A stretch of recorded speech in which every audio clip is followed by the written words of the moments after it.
समन्ता चक्रवालेषु अत्रा गच्छन्तु देवता सद्धम्मं मुनिराजस्स सुनन्तु सग्ग मुक्खदं ධම්මස්සවන කාලෝ අයං බදන්තා ධම්මස්සවන කාලෝ අයං බදන්තා ධම්මස්සවන කාලෝ අයං බදන්තා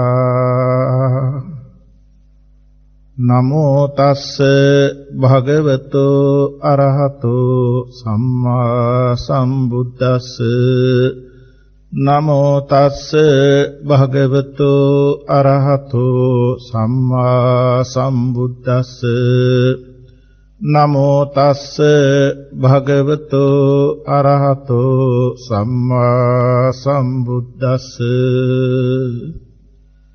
සෝ උභන්තේ විදිත්වාන මජ්ජේ මන්තා ලිප්පති තං බ්‍රෝමි මහා පුරිසෝති සෝධ සිබ්බනි මජ්ජගාති.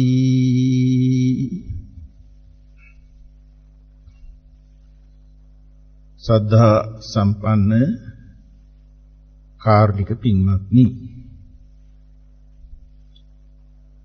උතුම් වූ ත්‍රිවිධ රත්නයේ කෙරෙහි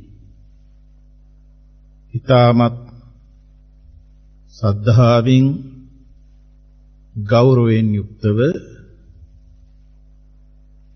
ලෝතර තථාගත අමාමේනී බුදු පියාණන් වහන්සේ ලෝක සත්‍යා වෙත අප්‍රමාණ කරුණාවෙන් දේශනා කර වදාළ ධර්මයෙන් විඳක් ශ්‍රවණී කිරීමට සූදානම් වී සිටින අවස්ථාව. ධර්මයේ ශ්‍රවණී කරන අවස්ථාවට නානා රම්මණයන් අරඹයා යන සිත විවිධත්වයකටපත් නොකොට චිත්ත ඒකාග්‍රතාවෙන් යුක්තව විමර්ශනාත්මකව ධර්මයේ ශ්‍රවණී කිරීමෙන් දේශනා වෙන ධර්මයේ කෙරෙහි අවබෝධය ඇති කර ගැනීමට පුළුවන්කමක් ඇති වෙනවා. ධර්මානුශාසනාවට මාතෘකා වශයෙන් අංගුත්තර නිකායේ චක්ක නිපාතේ මහා වග්ගේන මජ්ජේ සූත්‍ර ධර්මයයි මාතෘකා ස්ථානයේ තබා ගන්න යෙදුනේ. මේ මජ්ජේ සූත්‍ර ධර්මය විදර්ශනා භාවනාවට නැඹුරු ඇති විදර්ශනා භාවනාව ගැන කරුණු උගන්වන සූත්‍ර ධර්මයක්. භාග්‍යතුන් වහන්සේ බරණැස ඉසිපතන නම් මිගදායෙහි වැඩ වාසය කරන අවස්ථාවක පිණ්ඩපාතයෙන් පසුව පෙරලා පැමිණි භික්ෂුන් වහන්සේලා මණ්ඩල මාලකෙහි රැස්ව ස්ථවිර භික්ෂුන් වහන්සේලා අතර ධර්ම සාකච්ඡාවක් ඇති වුණා. ඒට අදහස වුණේ භාග්‍යවතුන් වහන්සේ විසින් පරායන සමාගමෙහි තිස්ස මෙත්තේ නම් මානවක ප්‍රශ්නයේදී මෙසේ වදාරලා තියෙනවා. අපි මාතෘකා කරපු පාඨය සෝ උභන්තේ විදිත්වාන මජ්ජේ මන්තා නලිප්පති තාම් රෝමි මහා පුරුෂෝති සෝධ සිබ්බඤි මධ්‍යගා අදහස ඒ රහත් භික්ෂුතෙමි අන්ත දෙක ප්‍රඥාවෙන් දැන මධ්‍යෙහි නොතැවරේ නම් ඔහු මහා පුරුෂයෙක්යයි කියමි. ඔහු මේ පංචස්කන්ධෙහි සිබ්බනී සංඛ්‍යාත තෘෂ්ණාව ඉක්ම ගියේයයි කියමි. තිස්ස මෙත්තේ නම් මානවකයාට භාග්‍යතුන් වහන්සේ මෙසේ වදාලා මේ තිස්ස මෙත්තේ නම් මානවකයා වේද මන්ත්‍රයේහි කෙලවරට පැමිණි. වයස අවුරුදු 120ක් වූ මහා පුරුෂ ලක්ෂණ 3ක් ඇති භාවරී කියන බ්‍රාහ්මණියෙකුගේ අතවැසියෙක්. මේ භාවරී බ්‍රාහ්මණයා මහා දානියක් පවත්තලා සියලු දේම දන් දීලා තමන් වාසය කරන අසපුවට පැමුණුණා. ඒ අවස්ථාවේ මේ අසපුවට තවත් බමුණෙක් ඇවිල්ලා කියනවා මටත් රාම් මිල 500ක් දෙන්න කියලා. භාවරී බ්‍රාහ්මණයා කියනවා සියල්ලම්ම දන් දීලා අවසానයි. මට තවත් දීමට කිසිවක් නැහැ. ඒ නිසා රාම් මිල 500ක් දීමට නොහැකි බව. ඒ වෙලාවේ මේ ආගන්තුකව පැමුණුණු බ්‍රාහ්මණයා කියනවා ඉඳින් ඉල්ලන මට නොදෙනවා නම් නුඹගේ සිත මෙයින් නුඹගේ හිස මෙයින් 7 දවසක් ගිය තැනකදී පැලෙන්න උනේ කියලා එක්තරා කලා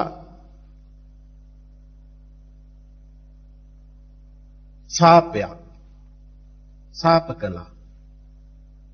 දැන් මේ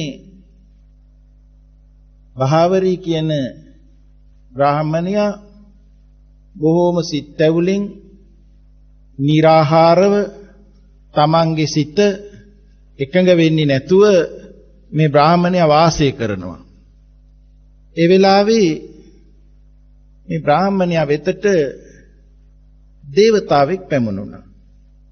මේ දේවතාවා කියනවා ඒ කුහක බමුණා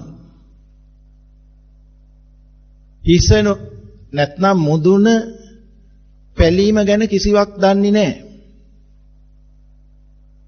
ඒ ගැන ඔහුට නුවණක් නැහැ. කිඹුල්වත් පුරෙන් රාජ කුලයෙන් නික්මිච්චි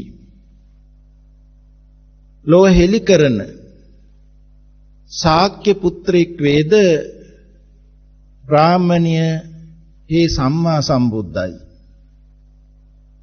හැම ධර්මයකම පරතරට ගියා. සියලු අභිඥා බලයට පැමුණුණා. සියලු ධර්මෙහි නුවණ ඇති හැම කර්මයක්ම සේ බවට පැමිණි භව විමුක්තිය මිදුණු පසස් ඇති ඒ භාග්‍යවතුන් වහන්සේ ලෝකයාට ධර්ම දේශනා කරනවා. ඔබ උන්වහන්සේ වෙත ගොස් මේ හිස පැලීමේ ප්‍රශ්නය ඉදිරිපත් කරන්න. උන්වහන්සේ ඔබට ඒක හෙලි කරાવી කියලා මේ දේවතාවා කීවා. ඒ අවස්ථාවේ භාවරී බමුණා සම්බුද්ධ කියන වචනය අහනකොටම සිතේ සතුටක් ඇති වුණා. සතුට සිත් ඇතිව ඒ සම්මා සම්බුදුරජාණන් වහන්සේට নমස්කාර කරන්න කොහෙද වැඩ සිටින්නේ කියලා ඇහුවා. මේ දේවතාවා කියනවා පස්මරුම් බිඳුණු මහා ප්‍රඥා ඇති අනාශ්‍ර වූ හිස නොහොත් මුදුන් පැලුම දන්නා වූ නාරශ්‍රේෂ්ඨ වූ ඒ ශාක්‍ය පුත්‍රීන් වහන්සේ කෝසල ජනපදයේ සවැත් නුවර වැඩවසන සීක්කැයි කියා සිටියා. ඒ අවස්ථාවේ වාවරි බමුණා වේද මන්ත්‍රෙහි පරතරයටපත් වෙලා තියෙන තමන්ගේ අතවැසි පිරිසක්කට කියනවා ඔබලා සවැත් නුවරට යන්න. සවැත් නුවරට ගිහිල්ලා මුදුන් පැලීමේ ප්‍රශ්නය භාග්‍යවතුන් වහන්සේ හමු වෙලා සිතින් ਵਿਚාරන්න කියලා. ඒ අතවැසි පිරිස සවැත් නුවරට පැමුණුණා. සවැත් නුවරට පැමිණිලා භාග්‍යවතුන් වහන්සේට වන්දනා කරමින් සිටින අවස්ථාවේ බුදුරජාණන් වහන්සේ වදාරනවා අවිජ්ජා මුද්ධාති ජානාහි විජ්ජා මුද්ධාති පාතිනි සද්ධා සති සමාධීහි ඡන්ද විරියේන සංයුතා. සසර හිස්වන බැවින් අවිද්‍යාව මුදුනයි. භාග්‍යවතුන් වහන්සේ වදාරනවා අවිද්‍යාව තමයි මුදුන. ශ්‍රද්ධාව, සිහිය, සමාධිය, ඡන්දය, වීරිය සමගිය දුනු අරහත් මාර්ග විද්‍යාව මුදුන් පලණයයි දත යුතුයි කියලා. පින්තුන්ට තේරෙනවා ඇති අර හිස පැලේවා කියලානේ මුදුන පැලේවා කියලා නෙවෙයි සාප කරේ. එතකොට බුදුරජාණන් වහන්සේගේ මේ මුදුන් පලණේ ප්‍රශ්නේ අහනකොට බුදුරජාණන් වහන්සේ වදාළේ අවිද්‍යාව මුදුනයි. ඒ මුදුන ශ්‍රද්ධාවෙන්, සිහියෙන්, සමාධියෙන්, ඡන්දයෙන්, වීරියෙන් සමගිය දුණු මාර්ග විද්‍යාවෙන් පලනවා කියන එක. එන්නේ අවිද්‍යාව පහ කරනවා කියන එක. ඉතින් මෙන්න මේ සූත්‍ර පිටකයේ අංගුත්තර නිකායේ සඳහන් වෙන මේ මජ්ජේ සූත්‍රයට නිධාන කතා වුණේ භාග්‍යවතුන් වහන්සේ හමුවට ගිය මේ මානවක පිරිස අතර සිටි තිස්ස මෙත්තේය කියන මානවකයා භාග්‍යවතුන් වහන්සේගේ විමසූ ප්‍රශ්නේ සම්බන්ධව අර මණ්ඩල මාලකෙහි රැස් වෙලා සිටපු ස්ථවිර භික්ෂූන් වහන්සේලා අතර සාකච්ඡාවයි. තිස්ස මිත්තේය මානවකයා භාග්‍යවතුන් වහන්සේගෙන් තවදුරටත් විමසා සිටිනවා භාග්‍යවතුන් වහන්සේ කවරෙක් මෙලව සතුටින් වාසය කරනවද? කවරෙක්ට තෘෂ්ණා දෘෂ්ටි කම්පා වීම නැද්ද? කවරෙක් අන්ත දෙක විශිෂ්ට ඥානයෙන් දැන මධ්‍යෙහි ප්‍රඥාවෙන් නොයැලෙනවද? කවරෙක් මහා පුරුෂයයි කියනු ලැබෙනවද? මෙහි කවරෙක් සිබ්බනී සංඛ්‍යාත, සිබ්බනී කියන්නේ තෘෂ්ණාවට, මෙහුම්කාරී කියන වචනේ අර්ථ දෙනවා තෘෂ්ණාවෙන් සංසාර මැස්ම වෙනවා කියන්නේ. මේ සිබ්බනියෙක්ම යනවද? ඒ අවස්ථාවේ භාග්‍යවතුන් වහන්සේ වදාළේ කාමේ ආදීනවේ දැන මාර්ග බ්‍රහ්මචර්යාව, ඒ කියන්නේ ආර්ය අෂ්ටාංගික මාර්ගය සම්පූර්ණ කරපු තෘෂ්ණාව පහ වූ හැම කල්හිම අනිත්‍ය ආදී වශයෙන් දහං විමසීම් ඇති සිහි ඇති රාගාදියෙන් නිවුණු යම් මහණෙක් වේද ඔහුට කම්පා වීමක් නැත. ඔහු අන්ත දෙක විශිෂ්ට ඥාණයෙන් දැන මධ්‍යෙහි ප්‍රඥාවෙන් නොඇලී ඔහු මහා පුරුෂයෙක්යි කියමි. ඔහු සිබ්බනී සංඛ්‍යාත තෘෂ්ණාවික්ම ගියේය. දැන් මජ්ජේ සූත්‍රයේහි මේ ගාථාව සම්බන්ධව භික්ෂුන් වහන්සේලා 6 නමක් ස්ථවිර භික්ෂුන් වහන්සේලා 6 නමක් තම තමන්ගේ අදහස අනිත් භික්ෂුන් වහන්සේලාට ප්‍රකාශ කෙරුවා. ඒ භික්ෂුන් වහන්සේලා 6 නම කරපු ප්‍රකාශය පිළිබඳව තමයි දැන් අපි මෙතන ඉඳන් අපි ධර්මය විමර්ශනාත්මක කරන්න බලාපොරොත්තු වෙන්නේ. පින්වතුන් දන්නවා සෝතාපට්ටි අංග වශයෙන් දක්වලා තියෙනවා කල්යාණ මිත්‍ර සේවනය, සද්ධම්මා ශ්‍රවණය, යෝනිසෝ මනසිකාර්ය, ධර්මානුධර්ම ප්‍රතිපත්තිය. අපිට භාග්‍යතුන් වහන්සේගේ ශ්‍රී මුක බුද්ධ වචනය පරම්පරාවෙන් පරම්පරාවට ඇවිදින් අදත් අපිට ඒක ශ්‍රවණය කරන්න ලැබිලා තියෙනවා. කල්යාණ මිත්‍ර සේවනයේ සද්ධම්මා ශ්‍රවණය. අර මුලින් මතක් කෙරුවා වාගේ හොඳ යෝනිසෝ මනසිකාරයක් පවත්වනවා නම් සිහිනුවණකින් යුක්තයි නම් විමර්ශනාත්මකව ශ්‍රවණය කරනවා නම් ඒ ධම්ම අවබෝධය ධර්මානුධර්ම ප්‍රතිපත්තිය මේ සතර මහා ධාතුන්ගෙන් රාශි වුණා වූ විවාහාර වෙන සිරුරත් ඒ සිරුර ක්‍රියාවෙන සිතුවිලි හා මේ සිතුවිලි බඳුන් වෙන හිතත් එතකොට ස්කන්ධ පංචකය රූප වේදනා සංඥා සංඛාර විඥාන කියන මේ ස්කන්ධ පංචකය තුලින්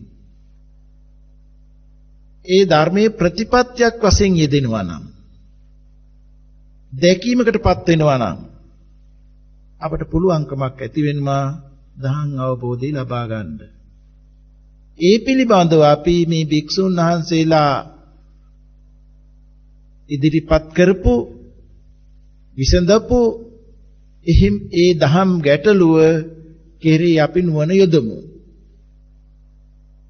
දැන් පින්වතුන්ට මතක ඇති ගාථා ධර්මයේ සඳහන් කෙරුවා අන්ත දෙක දැන කියන වචනේ. මැද නොතවරේ නම් සිබ්බනී සංඛ්‍යාත තෘෂ්ණාව ඉක්ම ගියේ කියන වචනේ. පළවෙනි භික්ෂුන් වහන්සේ ප්‍රකාශකට සිටිනවා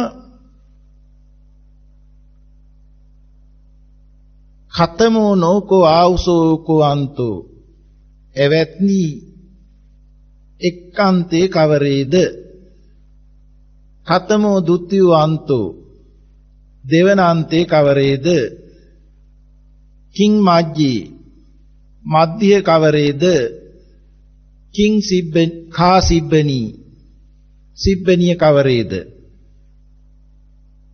මේ අන්තය කියලා කියන්නේ කොටස කියන එකයි. පළවෙනි කොටස මොකක්ද? දෙවෙනි කොටස මොකක්ද? මැද මොකක්ද? සිබ්බනිය කියන්නේ කවරේද? ඒ අවස්ථාවේ එක් ස්ථවිර භික්ෂුන් වහන්සේ නම ප්‍රකාශ කරනවා පස්සෝකෝ ආවුසෝ ඒකෝ අන්තෝ එවත්නි ස්පර්ශේකාන්තේකි පස්ස සමුදයෝ ဒ ුතියෝ අන්තෝ පස්ස සමුදය දෙවෙනි අන්තයයි පස්ස නිරෝධෝ මජ්ජී ස්පර්ශ නිරෝධී මධ්‍යයයි තණ්හා සිබ්බනී තණ්හාව සිබ්බනියයි දැන් මේ ස්පර්ශය ගැන මේ දේශනාවට අදාළ අංගුත්තර නිකාය අට කතාවේ අපට පැහැදිලි කරලා තියෙන්නේ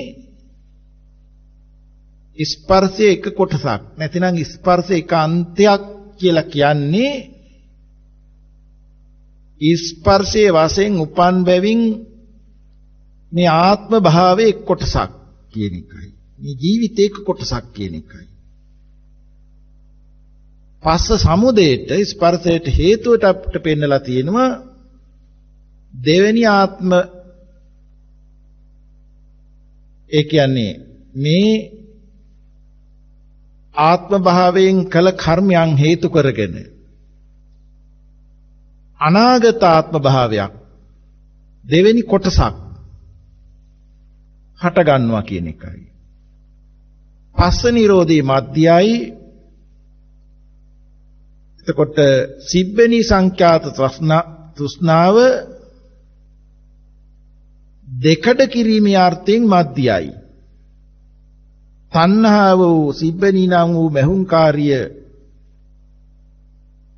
වර්තමාන අනාගත ආත්ම භාවයන් දෙක ස්පර්ශය සමුදයත් එකතු ගැටලනවා මහානම ඒක ගැට නොගැසෙනවා නම් ඒ භවයාගේ උපතක් සිදු නොවෙනවා කියලා. දැන් අපි මෙහෙම බලමු. අපිට පෙන්නවා ස්පර්ශේ කාන්තයක් කියලා. අපි ඒකට අටුවාවේ තියෙන විස්තරය අරගෙනනේ මේ ආත්ම භාවය කියන වචනේ ගත්තේ. එතකොට අපි මේක තෝරා ගන්නකොට එතෙන්ද යොදන්න ඕනේ ඒ සම්මත විවාහාර වචනේ වෙනුවට ඇස නිසා හට ගන්නා ස්පර්ශය, කන නිසා හට ගන්නා ස්පර්ශය, දිව නිසා හට ගන්නා ස්පර්ශය, කය නිසා හට ගන්නා ස්පර්ශය, නාසය නිසා හට ගන්නා ස්පර්ශය, මනස නිසා හට ගන්නා ස්පර්ශය. මෙන්න මේ ස්පර්ශය අපි තේරුම් ගන්නකොට එක කොටසක් අපි තේරුම් ගත්තා වෙනවා. අපි දෙවනුව පස්ස සමුදය ස්පර්ශය හටගන්න හේතුව මොකක්ද කියලා අපි දෙවනුව බලමු. මුලින් අපි ස්පර්ශය තෝරාගමු. පින්වතුන් බණ අහනකොට දේශකින් වහන්සේලා දේශනා කරන අවස්ථාවට හොඳින් වටහා ගන්නවා චක්කුංච පටිච්ච රූපේච uppajjati චක්කු විඥානං තින්නං සංගති පස්සෝ කියන මේ භාග්‍යතුන් වහන්සේගේ ශ්‍රී මුඛ වචනේ. එසත් රූපයත් ප්‍රත්‍ය කරගෙන, ඒ කියන්නේ හේතු කරගෙන චක්කු විඥානයක් හට ගන්නවා. රූප දැන ගන්නවා, හිතක් හට ගන්නවා. මේ කරුණු තුන එකතු ස්පර්ශයයි කියලා. තින්නම් සංගති පස්සෝ. කරුණු තුන එකතු ස්පර්ශයයි කියලා. මේ චක්කු ප්‍රසාදේ කියලා අපි මෙතනදී අර්ථ ගන්නවන්නේ ඇසේ පැහැදිලි ගතිය නොහොත් ප්‍රතිබිම්බ ගත කරගන්න පුළුවන් කර්මයෙන් උපන් හැකියාවට මේ චක්කු ප්‍රසාදේ පැවතින්නේ ආයුසේ සහ උණුසුම ප්‍රත්‍යයෙන්. යම් විදිහෙන් ආරම්භක ජීවිතේන්ද්‍රිය කියන ආයු ශක්තිය ගෙවි අවසන් නම් මේ ප්‍රසාදේ පැවතෙන්නේ නැහැ. ඒ ආයු ශක්තිය පවතිනවත් උණුසුම අවශ්‍ය කරනවා. ඒ උෂ්ණය ගැන කරුණු හොයනකොට උණුසුම ඇති වෙන්න ප්‍රධානයි ගන්නා වූ ආහාරයේ අන්පරිද්දකටපත් වීමෙන් හට ගන්නා වූ ලේ ධාතුව සහ ආස්වාස වාතයේ සංයෝගය. වේදහති අතිසූක්ෂ්ම තත්ත්වයත් ආස්වාස වාතයත් කර්මයෙන් හටගත් පෙනහැල්ලේදී සංයෝග වෙලා හදවත හරහා මුළු ශරීරේ පුරා පැතිරෙනකොට උණුසුම ඇති වෙනවා. ඒ නිසා තමයි මේ ප්‍රසාදයාගේ මලානිකතාවයේ වලක්වලා ප්‍රසාද ශක්තිය ක්‍රියා ශක්තිය ජීවි ගතිය ඇති කරවන්නේ.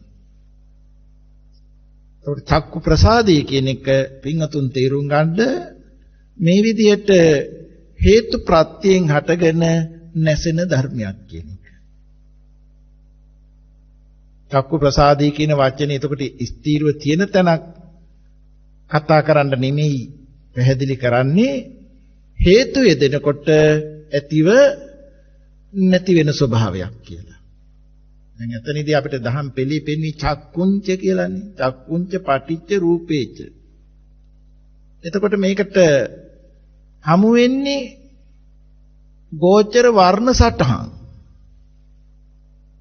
වර්ණයේ සටහන ගැන බලනකොටත්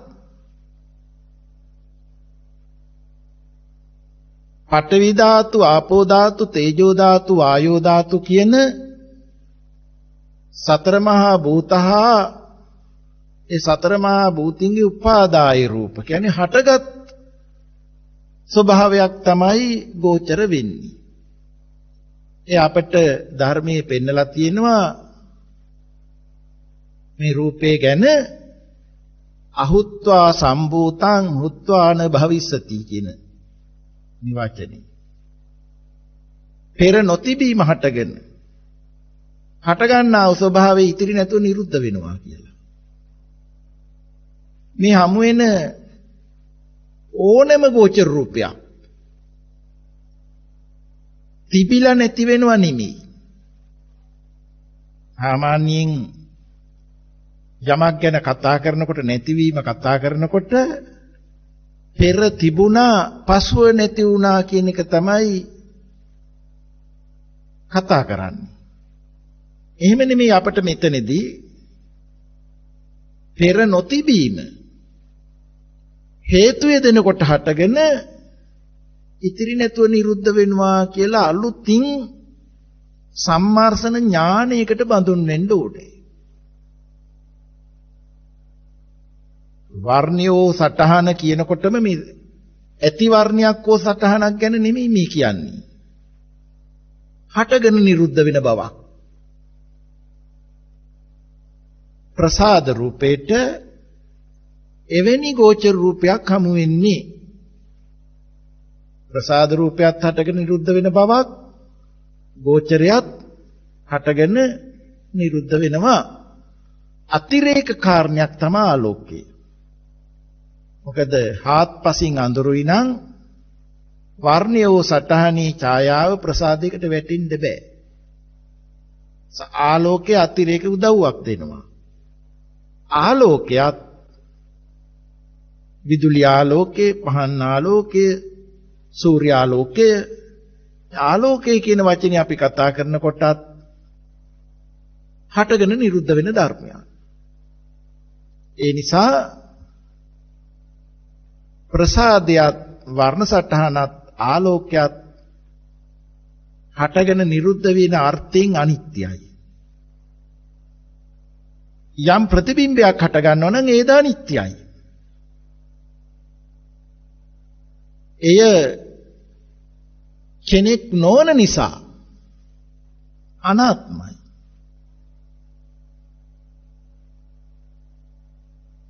මේ අනාත්ම වූ ස්වභාවයේ වෙන විට අපිට තේරෙන් යන වචනයකට කියනවා නම් අනාත්ම වූ කම්පනයක් වෙන විට ඒ ආරම්භය සිහි වීමක් වෙලා දැන ගැනීමක් වෙනවා. අන්නේ අදහතට තමයි කිව්වේ අර විඥානීය කියලා. නමුත් මෙතන චක්කු ප්‍රසාදයේ මුල් වෙලා කතා කරපු නිසා චක්කු විඥානීය කියනවා. චක්කුංච පටිච්ච රූපේච උප්පජ්ජති චක්කු විඥානං තින්නම් සංගති පස්සෝ තිදෙනාගේ එකතු ස්පර්ශයයි.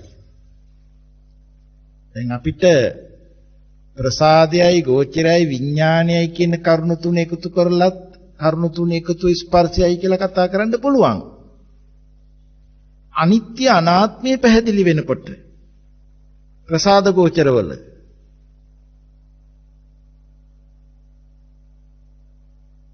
විඥානය කියන දැනගැනිල්ල තුලම පෙනීම හා පෙනෙන කාරණේ විඥානය කියන කරුණු තුන එකතු ස්පර්ශය කියලා කියන්නත් පුළුවන්. කියන්නේ නාම මාත්‍ර රූපයක් විඥානය කියන ඒ මොහොතේ හට ගන්නා වූ දැනගැනිල්ලට බඳුන් වෙනවා. ස්පර්ශය. නමුත් එවැනි යතහා ස්වභාවයක් ගැන සැලකිල්ලක් නැතුව ලෞකික අදහසකින්ම මේ බැලීම කියන කෘත්‍ය වෙනකොට බලන්නා තමා බවත් බලන්න තමාට ඉදිරියෙන් කරුණක් ඇති බවත් වස්තුමය වූ භෞතිකමය වූ බාහිරයක් තමයි පිළිගන්නේ. අර ප්‍රත්‍යක්‍රමය ගැන දන්නේ නැහැ. නිකමට හිතලා බලන්න. තමන් ඇලුම් කරන ස්වාමියා, භාර්යාව, දරුවෝ, ඥාතීන් කලකින් තමන් හමුවට එනවා. ඒ වෙලාවට එකපාරට පෙනෙන්නේ මම බලන්න අහවලා එනවා. මන් දෙසට අහවලා එනවා කියලානේ. එතකොට ඒ වෙලාවේදී සිතුවිලි හිතාරහ මේ දැනගැනිල්ල වෙනවා කියලා පිළිගැනිල්ලක් වෙන්නේ නැහැ. මම සහ මට හමු වෙන්න කියන දැනගැනිල්ලකනේ පිළිගැනීම. ඒකට මේ වරදක් වැරදි ආකාර දැනගැනිල්ල ඇති වෙන්න මූල හේතුව වුණා සිහි වෙන තැන වැරදි. මානසිකාරයේ වැරදි. මානසිකාරයේ ප්‍රත්‍ය වෙනවා දැනගැනිල්ල ඇති වෙන්න. මානසිකාරයත් විඥානයත් එක්ව ඉපදිලා එක්ව නැති වුණාට දෙක එකිනෙකට ප්‍රත්‍යයයි. එයි මානසිකාරයේ වරදින්නේ සිහිවීම වැරදෙන්නේ ඇයි? බොහෝ කාලයක් බොහෝ වාර ගණනක් භාවිතා වෙලා තියෙන්නේ, බොහෝ කොට භාවිතා වෙලා තියෙන්නේ බලන්නෙක් ඉන්නවා බලන්න දෙයක් තියෙනවා කියන එක. ඒ භාවිතා වෙච්ච ආකාරයමයි නැවත නැවත වෙන්නේ. ඒ හින්දා ඒකට කියනවා අයෝනිසෝ මානසිකාරී කියලා. මානසිකාරයට අවිද්‍යාව ප්‍රත්‍ය වෙලා තියෙනවා. මේ නිසා නිතරම යමක් බලන වෙලාවට සත්ත්ව පුජ්‍යල ආත්ම මතයේ තුලට තමයිපත් වෙලා තියෙන්නේ. අනිත්‍ය අනාත්මයට නෙමෙයි. ඔන්න ඔය ස්පර්ශේ තමා එක අන්තයක් කියලා මෙතනදී පැහැදිලි කරන්නේ. අපි මෙතන පංච උපාදානස්කන්ධයේ තරමට විස්තර නොකරුවාට අයෝනිසෝ මනසිකාරය වෙනකොට ඒකට මූල හේතු ඉදිරිපත් වෙලා තියෙනවා. දැන් ස්පර්ශ සමුදය. ස්පර්ශ සමුදයට අපිට පෙන්වන්නේ සලායතන පත්‍යා පස්සෝ කියලානේ. මේ මොහොතේ ස්පර්ශ සමුදය වෙන හැටිත් බලන්න. සලායතනේ ප්‍රත්‍ය කරගෙන ස්පර්ශය ඇති වුණේ. බලන්නෙක්කා බලන දෙයක් කියලා දැනගන්නවත් එක්කලාම පස්සපච්චා වේදනා වින්දනයක් තියෙනවා, වින්දනය කරන්න තමා කියලාත් පිළිගන්නවිලා තියෙනවා. අන්න ඉස්සෙල්ලා උදාහරණයක් පින්වතුන්ට මතක් කළේ. තාම ලැබියාවින් යුක්ත දේවල්, අවිඥානික සවිඥානික දේවල් හමු වෙන වෙලාවට බලන්න. ශරීරේ පරිහරණය වෙන වෙලාවට බලන්න. භෞතිකත්වයක්, වස්තුමය තත්වයක් නේ තුලනි වින්දනය කරන්නේ. එහෙමනම් වේදනා පච්චා තණ්හා, තණ්හා පච්චා උපාදානං කැමැති වෙනවා, වඩාත් කැමැති වෙනවා. දැඩි වල්ලා ගැනීමකටපත් වෙනවා. උපාදාන පත්‍යා භවෝ කර්ම භවයේ වෙනවා. කර්ම රැස් වෙනවා. මේ කර්ම භවයේ වෙනවා කියලා කියන්නේ නැවත නැවතත් මේ රැවටීමේ ස්වභාවයටපත් වෙන්න හේතුවක් වෙනවා. භවපච්චා ජාති අන්ධර්මී පැහැදිලිව පෙන්නනවා දෙමෝපියෝ කාම ලෝකේ දෙමෝපියෝ ප්‍රත්‍ය කරගෙන పూర్ව කර්මයේ ප්‍රත්‍ය කරගෙන මේ හය ආයතනෙ හට ගන්නවා කියන්නේ. ඒක තමයි ස්පර්ශ සමුදය. ළඟින් බැලුවත් හය ආයතන ඇති වෙන්න හේතුව බැලුවත් ස්පර්ශය අපිට පේනවා ස්පර්ශ සමුදය පේනවා. පළවෙනි අන්තය පේනවා. පළවෙනි කොටස පේනවා. ස්පර්ශ සමුදය දෙවෙනි අන්තයේ දෙවෙනි කොටස පේනවා. එතකොට සමුදේ හිඳයි හේතුව නිසායි ඵලය ඇති වුනේ. ඒ කර්මයෙන් ලැබුණු මේ ඵලය නැවත කර්ම රැස්කරනද හේතුවක් වෙලා තියෙන බවක් පේනවා. මේකට අපිට කර්ම භවය හා උප්පත්ති භවය කියන වචන දෙක යොදලා පැහැදිලි කරගන්නත් පුළුවන්. කර්ම භවය නිසා විපාකේ උප්පත්ති භවය ලැබෙනවා. උපත නිසාම නැවත කර්ම රැස් වෙනවා. ඒ ස්වභාවයේ වර්තමානයේ යොදලත් බලන්න. රායෝනිසෝ මනසිකාරේට ගතිය ස්පර්ශ වෙලා චක්කු විඥානයේ ළඟ ඵලය ලැබෙනවා. ඒක සතුටින් භුක්ත විඳිනකම නිසා නැවත කර්ම රැස් වෙනවා. මේක තමාන්ත දෙක. පස්ස නිරෝධෝ මජ්ජේ. පස්ස නිරෝධේ මධ්‍යයයි. මේ පස්ස නිරෝධේ කියලා කියන්නේ නිවනට. අපි එක ඉන්ද්‍රියක් ගැන කතා කරේ දේශනාව ඉදිරියට අනිත් දේවල් යෙදෙන හින්දා අපි මෙතන ආරම්භයක් වශයෙන් මෙතන ගන්නවා. නැත්නම් අපිට ඒක ගොඩාක් විස්තර වුණොත් පැටලෙනවා. ඒ නිසා පස්ස නිරෝධය කියන තැනට එක කොටසක් ශ්‍රුතමේ ඥානෙන් සුතමේ ප්‍රඥා අහලා දැනගන්න කොටසක් තියෙනවා. ඒක එක්තරා ආකාරයකට නැවත නැවත අහලා දැනගන්න කොටසක්. ශ්‍රුතමේ ප්‍රඥාවට අනතුරුව චින්තාමේ ප්‍රඥා. මේක නුවණින් යුක්තව හිතෙනවා. මනෝමූලිකව සිදුවෙන යථාර්ථය හිතෙනවා. දැන් මේ පින්වතුන්ට සුත්තමේ ප්‍රඥා කියලා අහලා දැනගන්නවත් එක්කලාම චින්තාමේ ප්‍රඥාවක් වෙන්න පුළුවන්. මේ අහලා දැනගන්න කොටසයි හිතලා දැනගන්න කොටසයි දෙක එකතු කරලා යම් තැනක අර ධර්මානුධර්ම ප්‍රතිපත්තිය කියන්නේ එක ක්ෂණයකින් මේ පිළිබඳව ස්පර්ශ නිරෝධය කියන තැනට ගොනු කරන්න පුළුවන් නම් ප්‍රසාද ගෝචරය අනිත්‍යයි අනාත්මයි කියලා පැහැදිලි කරුවා වගේම ඒ ආරම්භය පහළ වෙන සිතුවිලි සිතත් අනිත්‍යයි අනාත්මයි.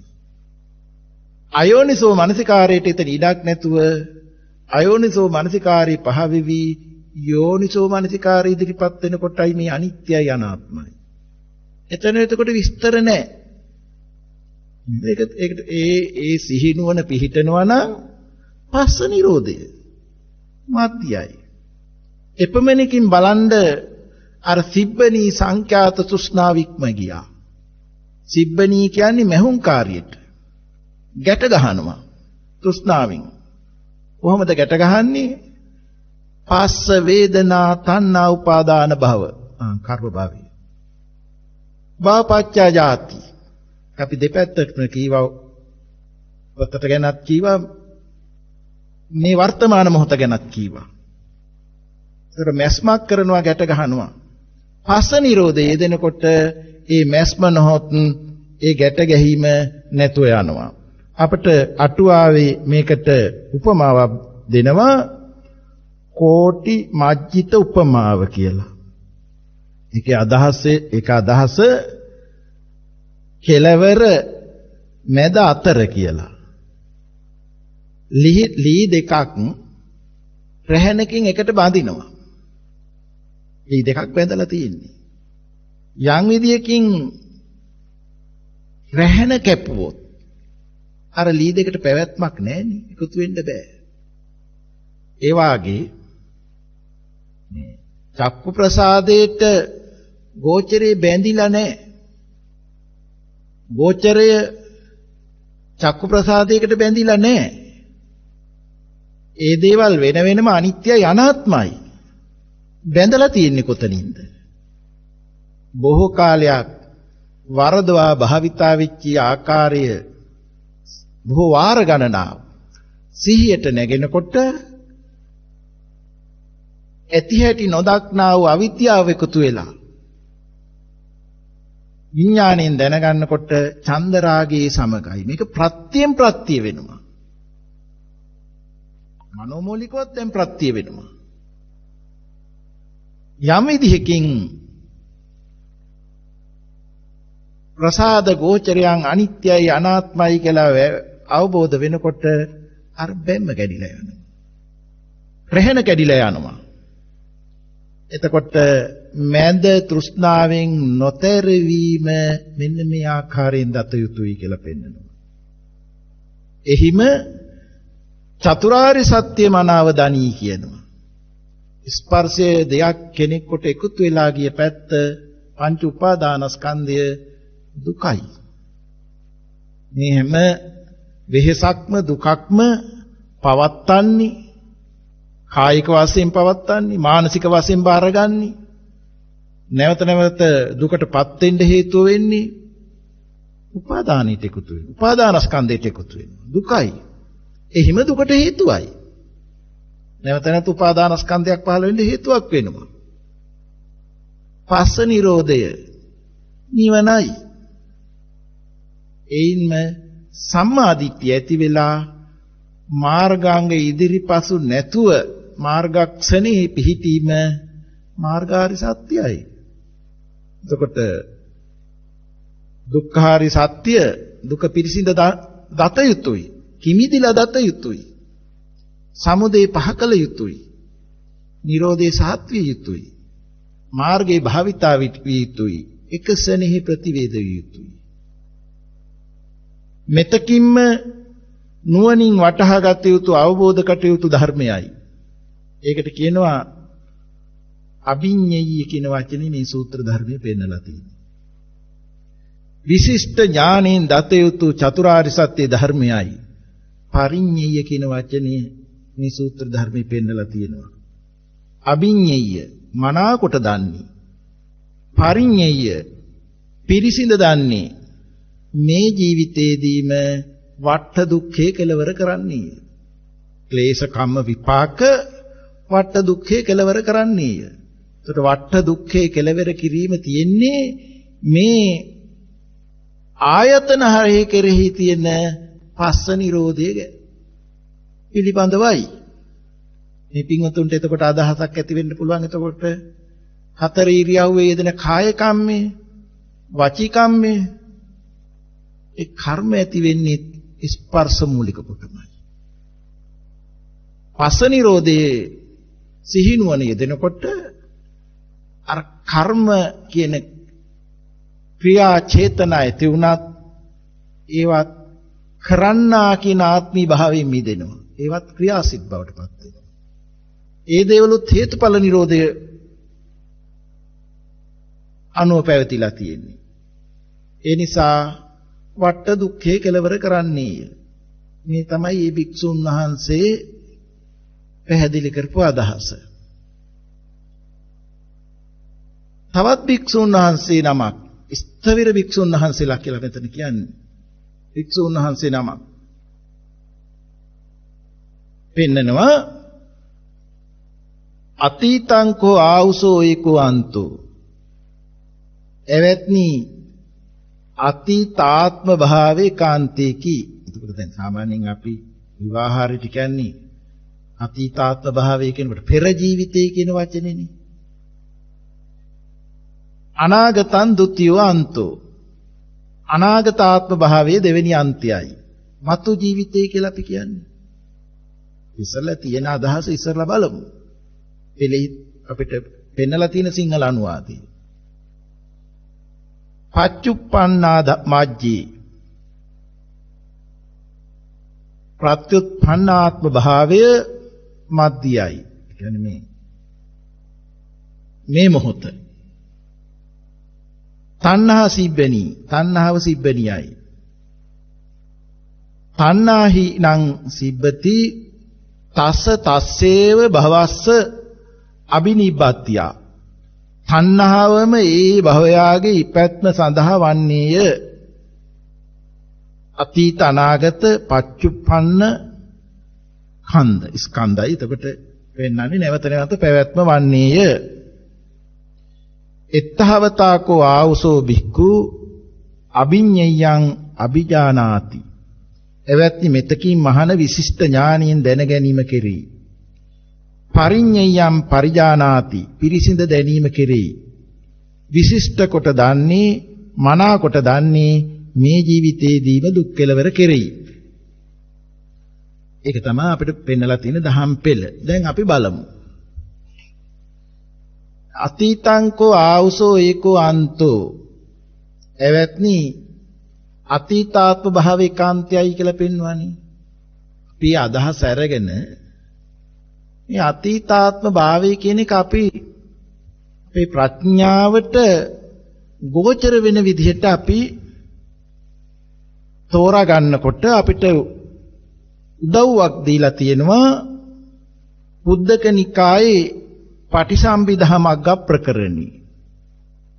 ඒක අර අතීත ජීවිතය, අනාගත ජීවිතය, වර්තමාන ජීවිතය කියලා අර ඕලාරිකව එකක් විදිහට බලන්නේ නැතුව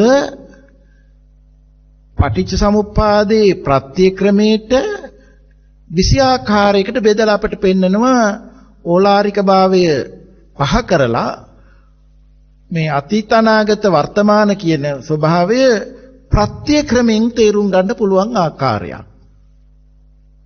එහි අපිට පෙන්නනවා අතීත හේතු පහයි කියලා. අවිජ්ජා, සංඛාර, තණ්හා, උපාදාන, භව. අතීත හේතු පහයි. වර්තමාන ඵල පහයි. විඥාන, නාම රූප, සලආයතන, පස්ස, වේදනා. වර්තමාන ඵල පහ නිසා වර්තමාන හේතු පහයි. අවිජ්ජා, සංකාර, තණ්හා, උපාදාන, භව. වර්තමාන හේතු පහ නිසා අනාගත ඵල පහයි. විඥාන, නාම රූප, සලආයතන, පස්ස, වේදනා. ඒ ප්‍රත්‍යක්‍රමය අපි තේරුම් ගන්නකොට අර ඕලාරික වශයෙන් අතීතාත්ම භාවය, අනාගතාත්ම භාවය, වර්තමාන ආත්ම භාවය කියලා අර සත්ත්ව පුජ්‍යල මතයට නැඹුරු වීම ටිකක් අඩු කරවනවා. මොකද ඒකෙන් අපි ප්‍රත්‍යක්‍රමයක් තේරුම් කරගන්නේ. එකට අපිට අතීත හේතුව අවිද්‍යාව කියලා පෙන්නපු තැන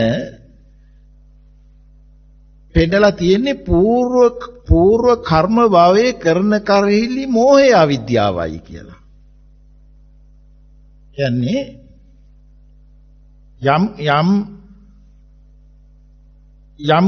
යම් කර්ම රැස්වීමක් වෙනකොට ඒ කර්ම රැස් වෙන්න අවිද්‍යාව ප්‍රත්‍ය වෙලා තියෙනවානේ. පුඤ්ඤාපි සංකාර, අපුඤ්ඤාපි සංකාර, ආනිඤ්ඤාපි සංකාර කියලා සකස් වෙන අවස්ථා තුනක් පෙන්වනවා. පුඤ්ඤාපි සංඛාර කියනකොට තමන්ටත් අනුන්ටත් අර්ථ පිනිස, හිත පිනිස සුගතිගාමි විපාකයක් ලබා දෙන වචන කතා කරනවා නම් කය ක්‍රියා කරනවා නම් හිතෙනවා නම් ඒකට කියන්නේ පුඤ්ඤාපි සංකාරී කියලා. තමන්ටත් අනුන්ටත් අනර්ථ පිණිස දුක් පිණිස හිංසා පිණිස ක්‍රියා කරනවා නම් දුගතිගාමි විපාකයක් ලබා දෙනකොට ඒවට කරන ක්‍රියාවලට කියනවා අපුඤ්ඤාපි සංකාරය. ඒ කියන්නේ චේතනාවේදීලා එතන.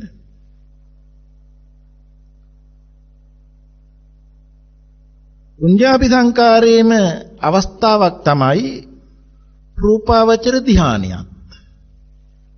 ඒකත් පුඤ්ඤාපි සංකාරයටයි යොදලා තියෙන්නේ. අනිඤ්ඤාපි සංකාරය කියන තැනට අරූපාවචර ධ්‍යාන වලටපත් වෙන්න යම් වැඩිමක් වෙනවා නම් මනෝමූලිකව ඒක අනිත්‍යපි සංකාරයක්. මේ අවස්ථා තුනම ආත්ම දෘෂ්ටියෙන් යුක්තයි නම් කෙනෙක් කරනවායි කියන මතයෙන් යුක්තයි නම් ඒක අවිද්‍යා පත්‍ය සංඛාරා කියන ගණයට ඇතුළත්. නමුත් අපුඤ්ඤාපි සංකාරයට වඩා පුඤ්ඤාපි සංකාරයේ සුගති විපාක ගෙන දෙනවා. පෙර ජීවිතවලදීත් නම් ඊට పూర్වයේදීත් පුඤ්ඤාපි සංකාරයේ හේතුවේ ඵලයේ විදිහට තමයි මේ සුගතියක ඉපදුනේ. අදත් පුඤ්ඤාපි සංකාරය කළොත් බොහෝ විට දුගතිය වැළැක්විලා සුගති විපාක වාරයක් ලබනවා. එතකොට දුගතියකටපත් වෙනවට වඩා සුගතිය ඉදිරියෙන් ඊටත් වඩා රූපාවචර ධානසිත ආනිජ්ජාපි සංකාරයේ වශයෙන් සැලකුවා නීවරණ ධර්මයන් බොහෝ කොට යටපත් වෙච්චි අරූපාවචර ධ්‍යාන ඒවා ඊට වඩා ඉදිරියෙන්. නමුත් ඒ යන ගමන තුල කෙලවරක් නැහැ. පින්වතුන් අහලා තියෙනවා ආලාර කාලාම උද්දකරාම පුත්‍ර බොහෝ මහන්සියකින් කාමයන් අතහැරලා බොහෝ කැපකිරීම කරලා ධ්‍යානයන් උපද්දාගත්ත පිරිස. ඒ ධ්‍යාන සෝය ආරක්ෂා වුණා නම් ජීවිතයේ අවසාන දක්වා නේව සංඥා නාසඤ්ඤා යතනී කියන උපත කල්ප 84000ක් කියලා පෙන්වනවා. ඒ කල්ප 84000ක් කියලා එතනදි දන්නේ නැහෙනි. ධ්‍යානෙ පිරිහෙනකොට දන්නේ ඒක. ධ්‍යානයකටපත් වුණා ධ්‍යානෙ පිරුණා. නැවතත් ආත්මීය ගතිය අත්හැරිලා නැතිකම නිසා උපතක් තියෙනවා. ඒ නිසා එවැනි ක්‍රියාවල් කරනකොට ඇතිවෙච්ච මේ අවිද්‍යාව තමාර එක හේතුවක් වශයෙන් පෙන්වන්නේ. එතකොට ෆ්ලැෂ් කරන ලද චේතනාව තමා මෙතන අර සංකාර කියන්නේ. අවිද්‍යාව සංකාර. මම පැහැදිලි කරුවා එතන. ඒ සමගයේ දුනු තණ්හාව සහ උපාදානී තමයි තණ්හාව කැමැත්ත වඩාත් කැමැත්ත. දැඩිව අල්ලා ගන්නකම. දැඩිව බැසගත්තකම තණ්හා උපාදානයයි. දැන් අවිද්‍යා සංකාර තණ්හා උපාදානින් යුක්තව ක්‍රියා කරනකොට මොකද වෙන්නේ? කර්ම රැස් වෙනවා. උපාදාන පත්‍ය උපාදානින් භව වෙනවා. ඒකයි මෙතන පෙන්වන්නේ పూర్ව කර්මයේ කරන කල්ලි අර කර්මයේ කරන කල්ලි මොහය අවිද්‍යාවයි කියලා. අතීත හේතු පහයි කියනකොට අපි දැන් මේ වර්තමාන ස්වභාවයේ ඉන්නවා කියලා පිළි අරගෙන මේකට අතීත හේතු කියන්නේ. නමුත් පින්වතුන් විවාහයෙන් කතා කරනකොට ගිය අවුරුද්දේ ගිය මාසේ ඊයේ පෙරේදා ගාක් හොඳ පින්කම් කරන්න ඇති. නමුත් ඒවා කෙරෙන වෙලාවේ කලේ අතීතයකද මෙවන් මොහතකද මෙවන් ආස්වාස වාතේ ප්‍රත්‍ය කරගෙන ඇති වෙන උණුසුමින් හතර මහා ධාතුන් යුක්ත වූ කායයකට පණ දීලා ඒ වායු ශක්තියටම චේතනාව එකතු වෙලා චේතනාව ඒ මොහොතේ පහළ වෙන හිතකට බඳුන් වෙලා මෙවන් අවස්ථාවක තමයි සංඛාර ධර්මයන් ඇති වෙලා නැති වෙන්නේ. දැන් අපිට ඒකට කියන්න වෙනවා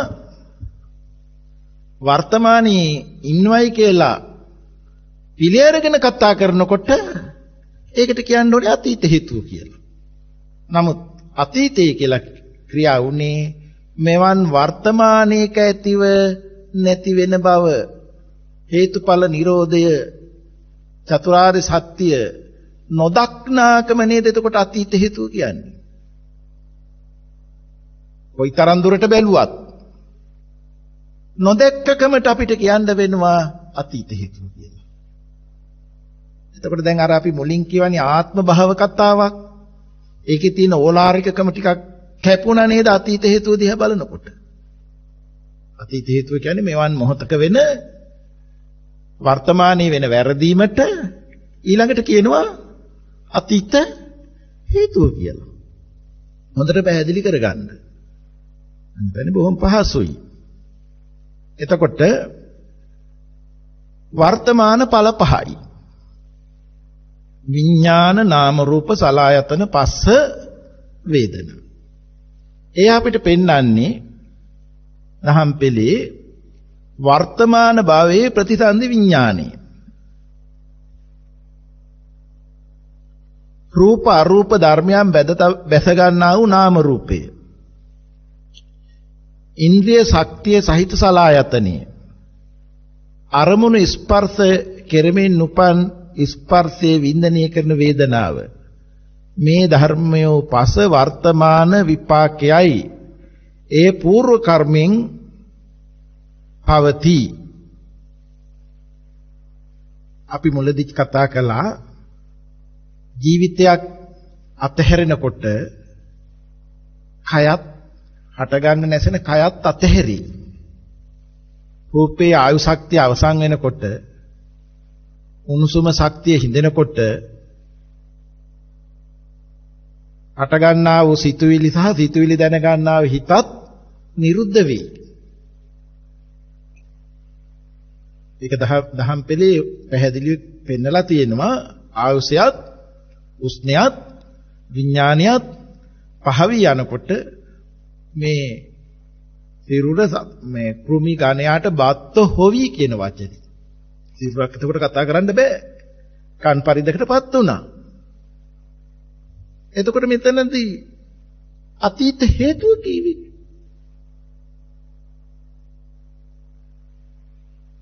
අතීත හේතුව කියන්නේ සිරුරත් නෙමෙයි. ඒ පහළ වුණු සිතුවිලිත් නෙමෙයි. සිතුවිලි දැනගන්න හිතත් නෙමෙයි. ඒවායිත ස්කන්ධයන්ට. ස්කන්ධයන් ඉපිද නිරුද්ධ වෙන බවට සිහිනුවන නොපිහිටපු නිසා. අර භව ගතිය කියන නැවත නැවත හට ගන්නා වූ ගතිය කර්ම භවය වඩාත් තහවුරු වුණා. කර්ම භවයේ කොහෙද තියෙන්නේ කියලා ඇහුවොත් මේ ප්‍රශ්නේ වැරදි. මෙතන තියෙන තැනක් අහන්නේ.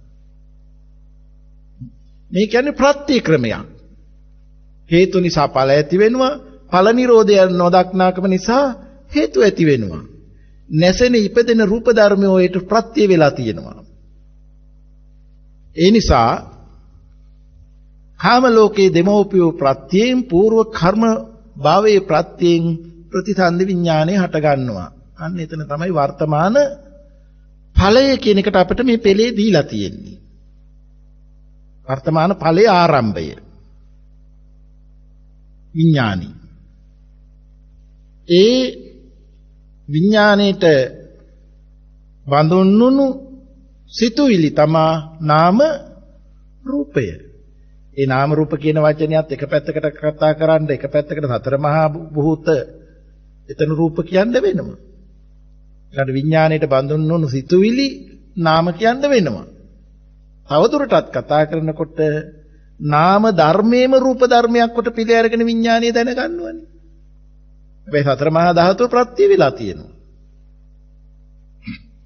ඒ නිසා නේද කන්දහනම් පාතුභාවෝ ආයතනනම් පටිලහබෝ කියනකොට ආරම්භයේම ස්කන්ධ පංචක ඇති වෙනකොට ඇස කන දිව නාසය ශරීරයේ මනස කියන ආයතන හයත් පිහිටි නාම රූප සලආයතන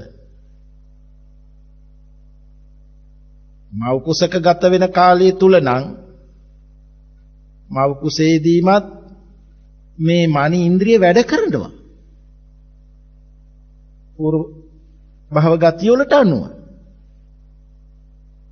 ඇස කන දිව නාසය ශරීරය සැකසීගෙන ඉනකොට ඒ ඉන්ද්‍රියනුත් ඇතැම් විටක වැඩ කරනවා විශේෂයෙන්ම සීත උෂ්ණ ආදී දේවල් වලට කාය ප්‍රසාදේ ප්‍රතිචාර දක්වනවා ශබ්ද කම්පණයටත් සෝත ප්‍රසාදයේ ප්‍රතිචාර දක්වනවා හැබැයි ඒ බාහිර ඇස කන දිව නාසය ශරීරයේ පැත්තට යොමු වෙනවා අඩුයි මනෝමූලිකව මනීන්ද්‍රිය කෘත්‍ය මෙතනදි වැඩි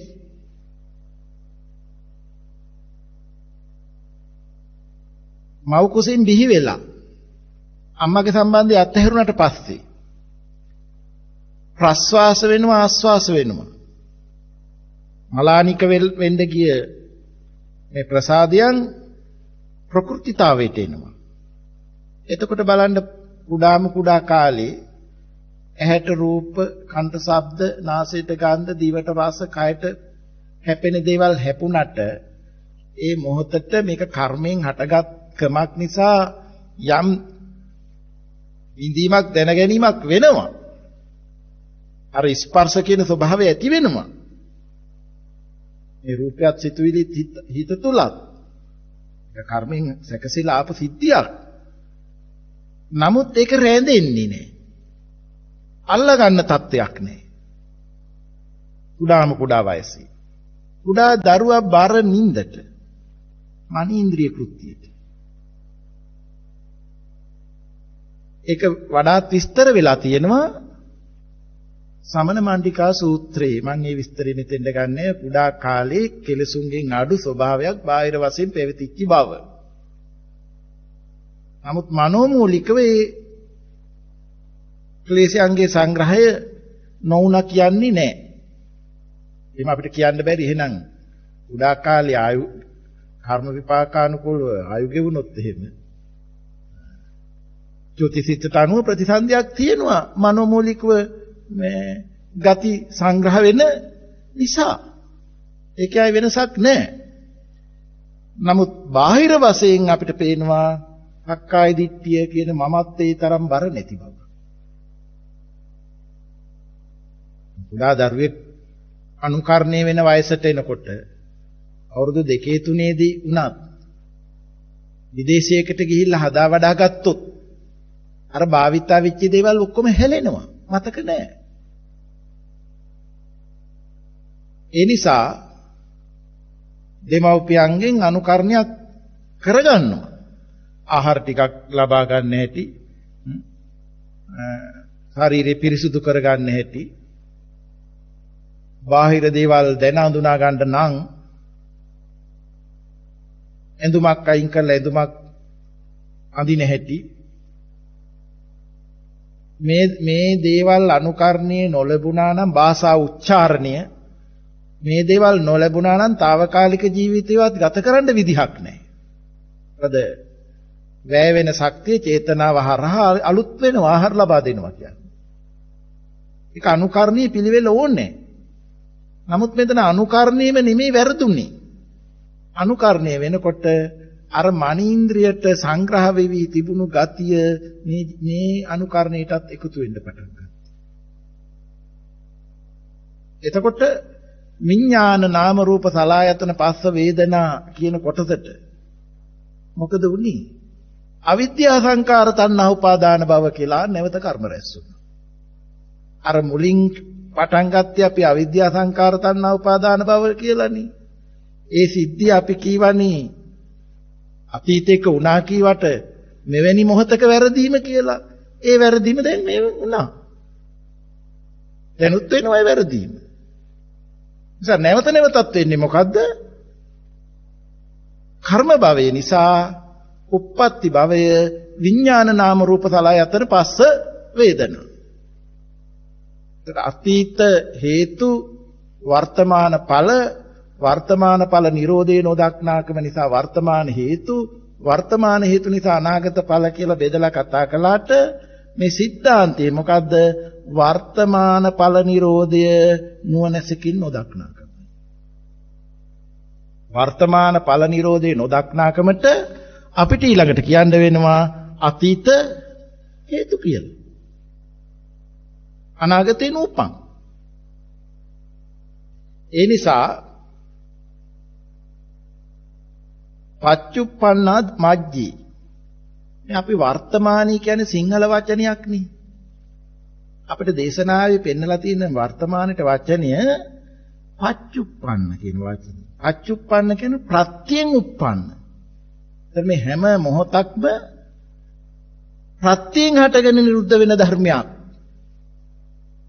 ඒතර බලන්න මේ වචනේ තියෙන කොච්චර ගැඹුරු යථාර්ථයක් තියෙනවද? පච්චුප්පන්න කියන වචනේ.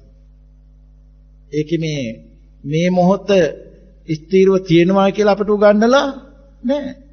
යංකින්චි සමුදය ධම්මං සබ්බාන්තං නිරෝධ ධම්මං. යමක් ප්‍රත්‍යයෙන් හට ගන්නවා නම් ඒ සියල්ල නිරුද්ධ වෙන ස්වභාවයෙන් යුක්තයි. ඒ ධර්ම පෙළ අපිට බලාගෙන එනකොටත් අර හේතුව අතීත හේතුව වර්තමාන ඵල නිරෝධේ නොදක්නාකම නිසා වර්තමාන හේතුව අනාගත ඵල කියන තැන දුක්ඛ සමුදය දෙක පැහැදිලි වෙනවා. උපාදානස්කන්ධය පවත්තන්න කරන හේතුව පැහැදිලි වෙනවා. පච්චුප්පන්න කියන මජ්ජේ නිවනට නමක්. හේතුඵල නිරෝධය පැහැදිලි වෙනවා. ප්‍රත්‍යයෙන් හටගෙන නිරුද්ධ වෙන බව පැහැදිලි වෙනවා. ඒ නිසා නිරෝධේ මාර්ගයේ පිහිටනවා. තණ්හාව නැමැති සිබ්බණිය නැත්නම් මෙහුම්කාරිය. අපි ඉස්සලා දේශනාවේ කිව්වා ස්පර්ශේ පවත්වනවා සමුදය නිසා නැවතයි ස්පර්ශ වෙනවා කියලා. මේ දේශනාවෙත් ඒ අර්ථයම අපිට ගෙනත් දීලා තියෙනවා එතකොට. හේතුඵල නිරෝධයෙන් ඒ මැස්ම නොවෙනවා. මේ මනාකොට දන්නේ පිරිසිදු කොට දන්නේ මේ ජීවිතේම දුක් කෙලවර කරන්නේය. ඒ භික්ෂුන් වහන්සේගේ අදහසේ අනිත් තෙරුන් වහන්සේ තවත් අදහසක් ඉදිරිපත් කරලා තියෙනවා. සුඛාකෝ ආවුසෝ වේදනායකෝ අන්තෝ. එවත්නි සැප වේදනාව එක්කන්තේකි. දුක්ඛ වේදනා ဒ ුතියෝ අන්තෝ. දුක්ඛ වේදනාව දෙවෙනි අන්තයයි. අදුක්කම සුඛ වේදනා මජ්ජේ. අදුක්කම සුඛ වේදනාව මධ්‍යයයි. තණ්හාව සිබ්බණියයි මැස්මයි ගැටලීමයි. මේ මනාකොට දන්නේ පිරිසිදු කොට දන්නේ මේ ජීවිතේම දුක් කෙලවර කරන්නේ වෙයි. දැන් පැහැදිලි සුඛ වේදනාව ඒකාන්තේකි. ඒතර මොකක්ද සුඛ වේදනාවට හේතුව? සුඛ වේදනාව පස්සපච්චය වේදනා. සුඛ වේදනාවක් සැප වේදනාවක් ගෙන දෙන්න හේතු යෙදුනොත් සැප වේදනාව ගෙන දෙනවා. දුක් වේදනාවක් ගෙන දෙන්න හේතු යෙදුනොත් දුක් වේදනාව ගෙන දෙනවා. සැප වේදනාවට රාගානුසයෙන් සංග්‍රහ වෙනවා. දුක් වේදනාවට පටිඝානුසයෙන් සංග්‍රහ වෙනවා. ඒවා මගේ වේදනාව නෙමෙයි. ඒ හේතු යෙදෙනකොට සැප වේදනාව ගෙන දෙනවා. දුක් වේදනාව ගෙන දෙනවා. පස්සපච්චය වේදනා. දැන් මෙතනදී පැහැදිලි කරනවා අදුක්කම සුඛ වේදනාව මධ්‍යමයි කියලා පෙන්නනවානේ. සැපත් නොවන දුකත් නොවන වේදනාවක්. සැපත් නොවන දුකක් නොවන වේදනාවක් ගැන මේ හේතුඵල නිරෝධ ධර්මයේ කෙරෙහි නොදැක අදුක්කම සුඛ වේදනාවක් කතා කළොත් එතෙන්ට සංග්‍රහ වෙන්නේ මොකද්ද? මෝහය. සැපත් නොවන දුකත් නොවන වේදනාව. මෝහය එතකොට. උපේක්ඛාවේදී මෝහය සංග්‍රහ වෙනවා. නමුත් මෙතනදී කියන්නේ සම්මත උපේක්ඛාව ගැන නෙමෙයි. අර සතර සතිපට්ඨාන ධර්මයන් වැඩිලා, සතර සම්‍යක්ප්‍රධාන ධර්මයන් වැඩිලා, ඉර්ධිපාද ධර්මයන්, ඉන්ද්‍රිය බල බොජ්ජංග වල තියෙනවානේ උපේක්ඛා සම්පොජ්ජංගය කියන වචනය. එතකොට මේ ධර්ම නියාමේම හේතුඵල නිරෝධයක් කියලා එනකොට උපේක්ඛා මජ්ජේ උපේක්ඛා වෙනකොට ඒක විදර්ශනා උපේක්ඛා වෙනවා. මේ කාමයාගේ ඕලාරික බව දැකලා, ඒවා ප්‍රත්‍යයෙන් හටගන්න බව දැකලා, ඒවා නිරුද්ධ වීම කෙරෙහි එන ධර්මයට එනකොට සම්මාදිට්ඨිය මාර්ගාංගات එක් කරනවා. ඒකයි මෙතන උපේක්ෂාව මජ්ජේ කියලා නිවනට තුඩු දීලා තියෙන්නේ. විදර්ශනා උපේක්ඛාව. අර මැස්ම නැතුව යනවා. තිබෙනි සංඛ්‍යාත මැස්ම නැතුව යනවා. තෘෂ්ණාව පහ වෙනවා. මේ මනාකොට දන්නේ, පිරිසිදු කොට දන්නේ ජීවිතේම දුක් කෙලවර කරයි. මේ පිරිසිදු කොට දන්නේ කියන්නේ කිමිදිලා බලනවා වාගේ. මේක නැවත නැවත ඉතිරි නැතුව සැකේ පහ වෙන්නම අවබෝධ වුණා කියන එකනේ කිමුදුනා. පිරිසිඳ දකින්නවා කියන්නේ. ඊළඟ තෙරුන් වහන්සේ පැහැදිලි කරනවා නාමංකෝ ආවුසෝ ඊකවන්තෝ එවැත්ති නාම ඒකාන්තේකි. රූපං ဒ ුතියෝ අන්තෝ රූපේ දෙවෙනි අන්තයයි. විඥානං මජ්ජේ ප්‍රතිසන්දි විඥානී මධ්‍යයයි. තණ්හා සිබ්බනි තණ්හාව සිබ්බනියයි. ඒ මනාකොට දන්නේ, පිරිසිදු කොට දක්නේ මේ ජීවිතයේදීම දුක් කෙලවර කෙරෙයි. නාම එක්කාන්තේකි. නාමය කියන්නේ සිතුවිලි වලට. අපිට ධර්මයේ පෙන්නනවා පස්ස වේදනා, සංඥා චේතනා, මානසිකාර්ය මේ නාම ධර්මෝ කියලා. පැහැදිලි කරේ සිතුවිලි කියලා. නාම ධර්මයෝයි.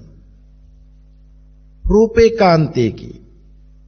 සතර මහා භූතහා සතර මහා භූතින්ගෙන් උපාදාය කියන්නේ හටගත් රූපය අනික් කොටසයි. සිතුවිලි එක කොටසක්, රූපේ එක කොටසක්. මජ්ජේ විඥානම් මජ්ජේ. මේ දෙන්න ආකර්ෂණය කරන දැනගැනිල්ල තමයි මැද කියලා පෙන්නලා තියෙන්නේ. යම් පින් එතකොට පුළුවන්කමක් තියෙනවා පඨවි ධාතු කියන තද කරන ස්වභාවය. තද කරන ස්වභාවය කියනකොට ඒක නුවණින් දත යුතු ධර්මයක් මිසක් වස්තුවක් විදිහට බලන්න බෑ. අපිට පඨවි කියනකොට වස්තුවක් එකතු කරලා අපි බලන්නේ. මහ පොළව, ගෘහ භාණ්ඩයක්, ශරීරයේ කෙස්ලොම් නියදත් සම්මස්නහර වස්තුවක් සිතුවිලි වලට අරන්නේ පටවිය ගැන බලන්න හදන්නේ. යම් ආකාරයක්, යම් ලකුණක්, යම් නිමිත්තක්, යම් මාතෘකාවක්, ඒකට කියනවා අදිවචන කියලා. යම් රූපකායක් හඳුනා ගන්න, අතර මහා ධාතුවෙන් හටගත් ස්වභාවයක් හඳුනා ගන්න සිතුවිලි වලට ලකුණක් කරන්නේ අපි රූපය ගැන බලන්න හදන්නේ. වගේ පටවිය ගැන බලන්න හදන්නේ එවැනි ලකුණක් අරගෙන. නමුත් පටවිය ලකුණකින් බලන්න පුළුවන් දෙයක් නෙමෙයි. ඒක ඥානයකින් බලන්න ඕනේ.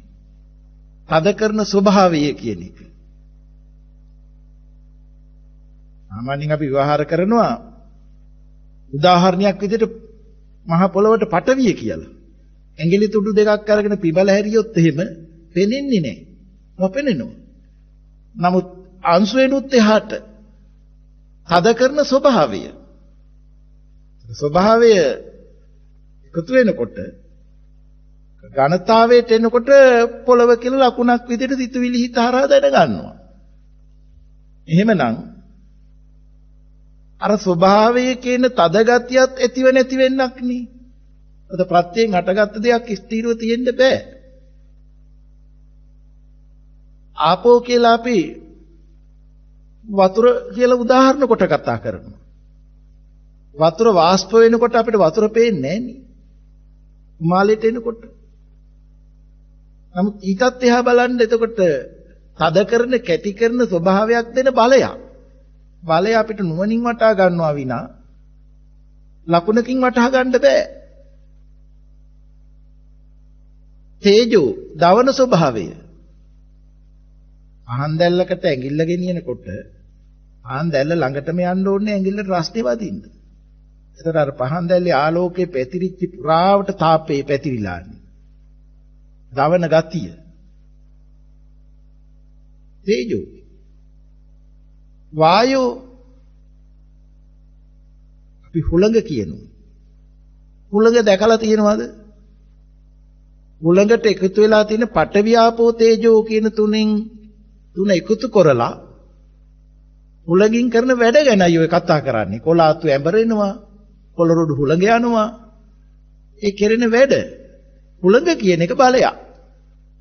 එහෙමනම් පඨවි කියන්නේ තද කරන ස්වභාවය, ආපෝ කියන්නේ වැగిරෙන කැටි කරන ස්වභාවය, තේජෝ දවන සිසිල් ස්වභාවය, වායෝ පුම්බෝන හකුලෝන තල්ලු කරන ස්වභාවය. ස්වභාවය කියන එක හටගෙන නිරුද්ධ වෙන ධර්මයක්. ස්වභාවය තියෙන්න බෑ. හටගන්න නිරුද්ධ වෙනවා, නිරුද්ධ වෙන දේ නෙමෙයි හටගන්නේ. නැවත හේතු වේදෙනකොට හටගන්නවා.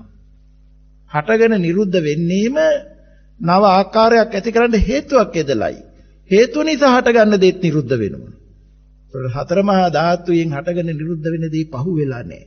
හටගෙන නිරුද්ධ වුණා විනා. අනාගතයට යන්නේ වර්තමාන කියපු වචනේට අපි පච්චුප්පන්න කියන වචනේ තමයි ප්‍රත්‍යයෙන් හටගන්න කියලා. ප්‍රත්‍යයෙන් හටගන්න ස්වභාවය ඉපද නිරුද්ධ වෙනවා. ඒක එක පැත්තකට තෝරා ගන්න. එහෙම තෝරා ගන්නකොට ප්‍රසාදයත් ඒ අනුව පැහැදිලි වෙනවා, ගෝචරයත් ඒ අනුව පැහැදිලි වෙනවා. දැන් ඒ ආකාර වලට යෙදෙන සිතුවිලි නේද මේ ඉදිරිපත් වෙන්නේ. මානසිකාරයේ ප්‍රධාන කොට, ඒ කියන්නේ සිහිවීම ප්‍රධාන කොට සිතුවිලි තමයි මේ ඉදිරිපත් වෙන්නේ. ඕනෑම දෙයක් ආකාරයක්, ලකුණක්, නිමිත්තක්, මාතෘකාවක් සඳහා සිතුවිලි මේ ඉදිරිපත් වෙන්නේ. රූපකායක් බලන්න මේ සිතුවිලි ඉදිරිපත් වෙලා තියෙන්නේ. නාමකායක් මනෝමූලිකව යමක් කල්පනා කරන්න හිතුවිලි මේ ඉදිරිපත් වෙලා තියෙන්නේ. අර සතර මහා ධාතු ප්‍රත්‍ය වෙලා තියෙනවා. හැබැයි සිතුවිලි පහළ වෙන්න. ආස්වාස වාතයේ ලේ ධාතු දෙක සංයෝග වෙන ශක්තිය පවා නැතුව සිතුවිලි පහළ වෙන්න බෑ. ඒ බලේ පවා උපකාර වෙලා තියෙනවා භාවිතා වෙන්න සිහි වෙන්න. එහෙනම් රූපයක කොටසක්, නාමයක කොටසක්, මේ දෙක කිස් කරලා තියෙන්නේ මොකේද? විඥානයේ මැජ්ජ. දැන ගැනීම තුලයි. එතකොට රූපයයි නාමයයි එකිනෙකට ප්‍රත්‍යයෙන් හේතුඵල නිරෝධේ බලාගෙන යනකොට අර විඥාන මැජ්ජේ කියන එක අනිදස්සන විඥානයක් වෙනවා. නිදර්ශනයක් දිය නොහැකි තැනක් වෙනවා එතෙන්. අන්තිමට විඥාන නිරෝධයයි එතෙන් ඉදිරිපත් වෙන්නේ. ඒ නිසා මාර්ගාංගට ඒිනුත් සම්පූර්ණ වෙනවා. එයින් අපිට පෙළේ තියෙන ප්‍රතිසන්දි විඥානය කියලා මේ ප්‍රවෘත්ති අවස්ථාවට පහළ වෙන විඥානයේ නිරෝධය පැහැදිලි වෙනකොට එහෙනම් ප්‍රතිසන්දි විඥාන නිරෝධ වෙනවායි කියන එක වීමක්ම වෙනවනේ. අපිට ප්‍රතිසන්දි විඥානය හොයාගෙන ගිහින් නිරෝධ වෙනවා කරනවා නෙමෙයි. මේ ප්‍රවෘත්ති අවස්ථාවේ වෙන විඥානයේ නිරෝධය පැහැදිලි වෙනකොට නැවත භවපච්චා ජාති වෙන්න විඥානයක් පහළ වෙන්න හේතුව නැතුව යනවා. මේ මනා කොට දන්නේ, පිරිසිදු කොට දන්නේ ඒ ජීවිතේම දුක් කෙලවර කරන්නේය. අනතුරු අනික් ඉස්තවිර භික්ෂුන් වහන්සේ තමන් වහන්සේගේ අදහස දක්වනවා ච ආවුසෝ අජ්ජත්තිකානි ආයතනානි ඒකෝ අන්තෝ. එවත්නි ආධ්‍යාත්මික ආයතන සායකාන්තේකි. බාහිරානි ආයතනානි ဒ ුතියෝ අන්තෝ. බාහිර ආයතන සය දෙවෙනි අන්තයයි. විඥානං මජ්ජේ. ඊතරත් විඥානි පෙන්නන්නේ. විඥානං මජ්ජේ. විඥානී මධ්‍යයි. තණ්හා සිබ්බනි තණ්හාව සිබ්බනියයි තණ්හාව ඒ භවයාගේ ඉපැත්ම පිනිසයයි. ඒක දැන් අපිට පැහැදිලි. ආධ්‍යාත්මික ආයතන 6ම හේතුප්‍රත්‍යයෙන් හටගෙන නිරුද්ධ වෙනවා. ඇස, කන, දිව, නාසය, ශරීරය, මනස.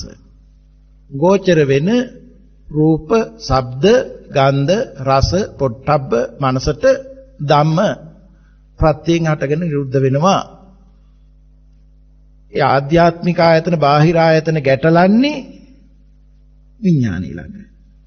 ආධ්‍යාත්මික ආයතන බාහිර ආයතන අනාත්මයි කියලා අවබෝධ වෙන්න අනාත්ම වූ රූප ධර්මයක් හේතු කරගෙන ආත්ම විඥානයක් හටගන්න බෑ. අයෝනිසෝ දුර වෙලා යෝනිසෝ වෙනවා. යෝනිසෝ මනසිකාර වෙනවා. ඒකට විඥානේ දැනගන්න ස්වභාවය තුලම මාච්චේ අනාත්මයි. හමු වෙන්නේ විඥානයේ තණ්හා උපාදානින් එක්ව යෑම නෙවෙයි. හරියට දැන් උදාහරණයක් කියනවා නම් අල කොලයකට නෙළුම් කොලයකට වතුර බින්දුවක් වැටෙනවා. වතුර බින්දුවක් වැටෙනකොට වතුර රැඳෙන්නේ නැහෙනි. ඒ වගේ හාත්පසින්ම රූපේවත් සිතුවිලි වලවත් විඥානේවත් රැඳෙන්න තැනක් නෑ. ඒක ප්‍රත්‍යයෙන් හටගෙන නිරුද්ධ වෙනවා. ඒ මනාකොට දන්නේ මේ ජීවිතේම වට දුක්ඛේ කෙලවර කරන්නේ. අවසාන වික්ෂුන් වහන්සේ පැහැදිලි කරනවා සක්කායෝ කෝ අන්තෝ සක්කායෝ කෝ ආවුසෝ ඒකෝ අන්තෝ. එවත්නි සක්කාය එක අන්තේකි. සක්කාය සමුදයෝ ဒ ුතියෝ අන්තෝ. සක්කාය සමුදය දෙවෙනි අන්තයයි. සක්කාය නිරෝධෝ මජ්ජේ. සක්කාය නිරෝධේ මධ්‍යයයි.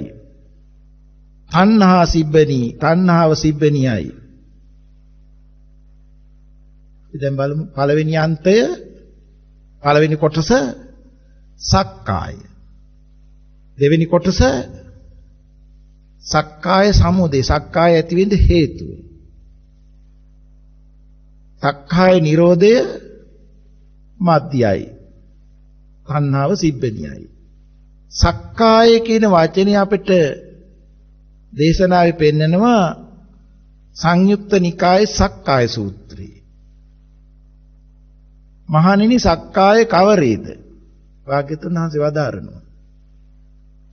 පංච උපාදානස්කන්ධයයි කිය යුතුයි. මේ සක්කාය කියලා කියන්නේ පංච උපාදානස්කන්ධයට. රූප උපාදානස්කන්ධය, වේදනා උපාදානස්කන්ධය, සංඥා උපාදානස්කන්ධය, සංකාර උපාදානස්කන්ධය, විඥාන උපාදානස්කන්ධය කියන මේ උපාදානස්කන්ධ පහ එකතුවට තමයි සක්කාය කියන්නේ. මජ්ක්‍ධිම නිකායේ මහාහත්ති පදෝපප සූත්‍රයේ මේ පංච උපාදානස්කන්ධය හය ආයතනෙම මුල් කොට හට ගන්න හැටි පැහැදිලි කරලා තියෙනවා. සක්කාය පංච උපාදානස්කන්ධය. සාරිපුත්ත තෙරුන් වහන්සේ වදාරනවා ඇස මුල් කොට අපි කතා කරන්නේ යතෝ කෝ ආවුසෝ අජ්ජත්තිකං චේව චක්කුං අපරිබින්නං හෝති. එවත්නි යම් හේකින් ආධ්‍යාත්ම වූ චක්කු ප්‍රසාදේ නොබිදුනේ වේද. බාහිරාච රූප ආපාතං ආගච්ඡanti. බාහිර රූපයොත් ඇස් සමුවට පැමිණෙද්ද. මොල අපි පැහැදිලි කෙරුවා. ප්‍රසාදයට ගෝචරය අනිත්‍ය ප්‍රසාදයට අනිත්‍ය ගෝචරේ හම් වෙන සැටි. අනාත්මයි කියන එකත් පැහැදිලි කෙරුවා. තජ්ජෝච සමන්නාරෝ හෝති. ඊට අනුරූප වූ මෙනෙහි වීමක් වේද. ඊට අනුරූප වූ මෙනෙහි වීමක් වේද කියන තැන අනුවණින් මෙනෙහි වුණොත් එහෙම අර බොහෝ කාලයක් බොහෝ වාර ගණනක් භාවිතා වෙච්ච ආකාරයෙන් මෙනෙහි වෙන්නේ. අයෝනිසෝ මනසිකාරය කියලා පැහැදිලි කෙරුවානේ. ඒවන් තජ්ජස්ස විඥාන භාගස්ස පාතු භාවෝ මීට ඊට සුදුසු විඥාන භාගයාගේ පහළ වීම වෙයි. දැන ගැනීමක් වෙයි.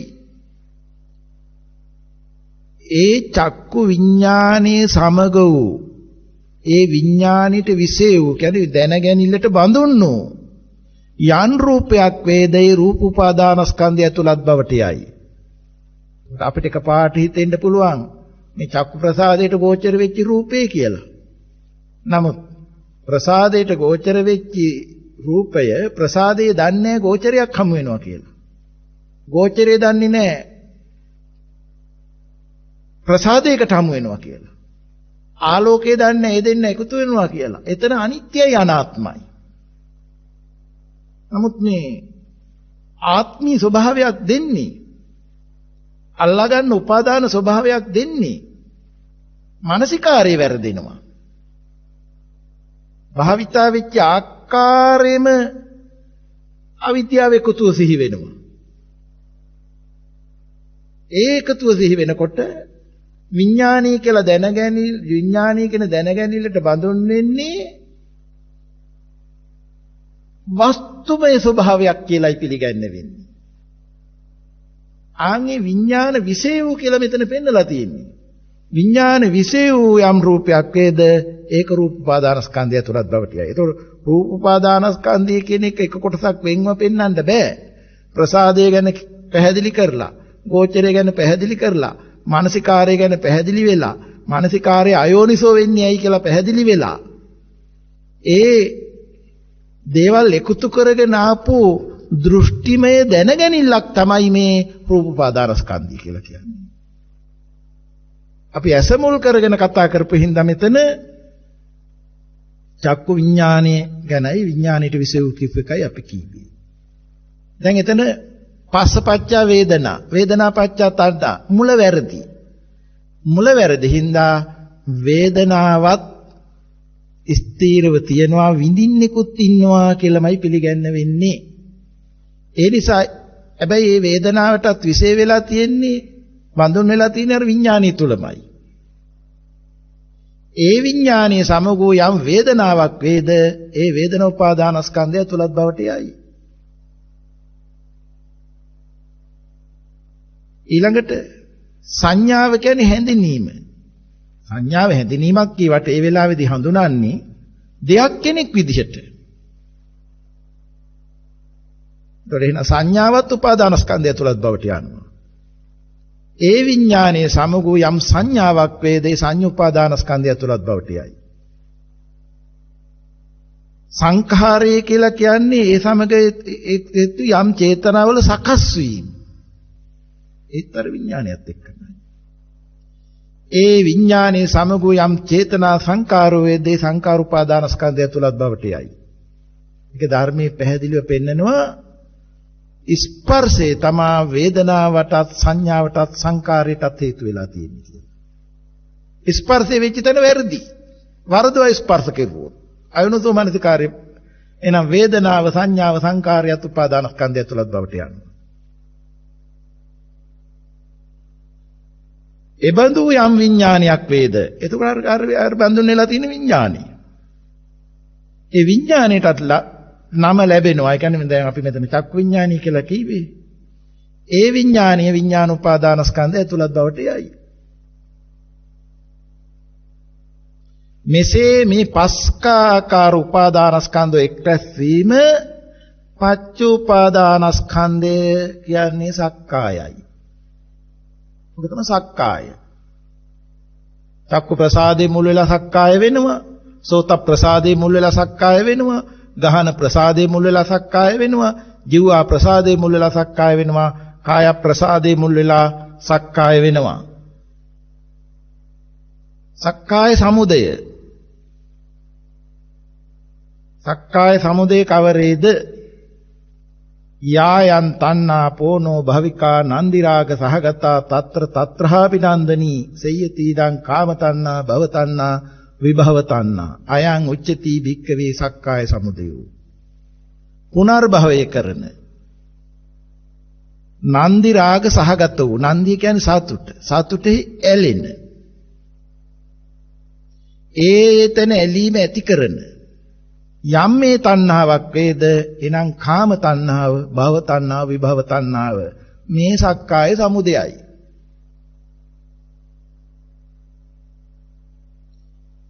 ඔතනින්ම තෝරාගන්න මනස මුල් කොට. මනංච පටිච්ච ධම්මේච uppajjati මනෝ විඥානං තින්නම් සංගති පස්සෝ. මේ පංච ద్వාරයට ආරම්භය සිහි නොවෙනකොට මනීන්ද්‍රිය ක්‍රියාත්මකයි. ඒක බොහොම වේගයි. දැන් මේ පංචේන්ද්‍රිය මුල් වෙලා එක මොහොතක් වැඩ කරනවා, මනීන්ද්‍රිය මුල් වෙලා ඊළඟ සෙනෙහ වැඩ කරනවා. ඊළඟ සෙනෙහ ආයෙත් පංචේන්ද්‍රිය මුල් වෙලා වැඩ කරනවා. හැබැයි සන දෙකක් නැහැ. එක සිතක් ඉපදලා නිරුද්ධ වෙලාමයි ඊළඟ ඒ පහළ වෙන සිත පහළ වෙන්නේ.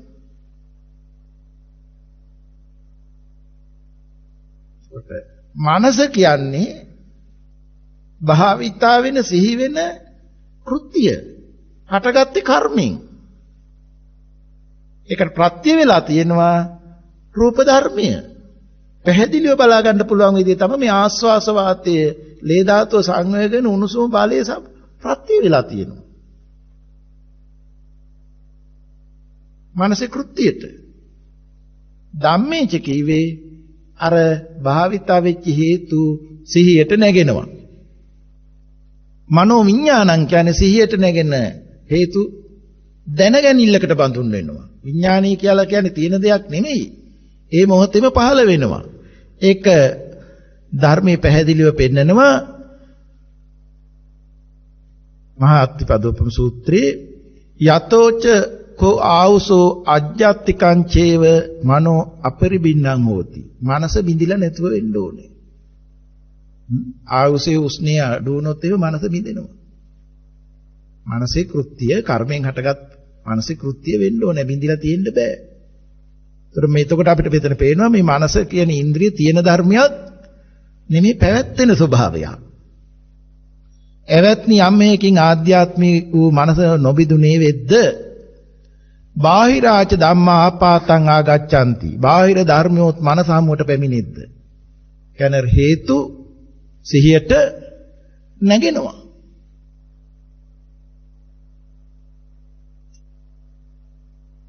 එයින් උපදිනා වූ ඊට අනුරූප වූ මෙනෙහි කිරීමක් වේ නම් පාලි වචනේ අපිට පෙන්නලා තියෙන්නේ සග්ජෝච සමන්නාහාරෝ හෝති.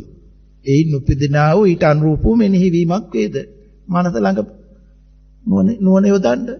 මන ඉන්ද්‍රිය හේතු සිහියට නැගෙනවා. එතකොට ඒ මෙනෙහි වීමක් වුණා.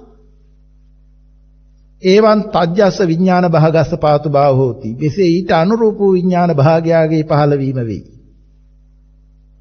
ඒතර මෙතනදී භෞතික ද්‍රව්‍යමය රූපයක් ගැන කතා කරන්නේ නැහෙනි. රූපය ගැන කතා කරනවා නම් කතා කරන්න වෙන්නේ අර ධාතු කිපු බලය ගැන. ආස්වාස් වාතයේ මුල් කොට ඇති වෙන්නේ. කිවි යම් ක්‍රියාකාරී බලයක් කියලා. වස්තුවක් වශයෙන් පෙන්වන්න නොහැකි කියලා. එබඳු වේගුගේ යම් රූපයක් වේද ඒ රූප උපාදානස්කයන් තුලත් බවට ඒතර කොයි රූපේද ඔය? අර මනෝමූලිකව පහළ වුණු නාම රූපේ රූප උපාදානස්කන්ධය තුලත් බවට යනවා.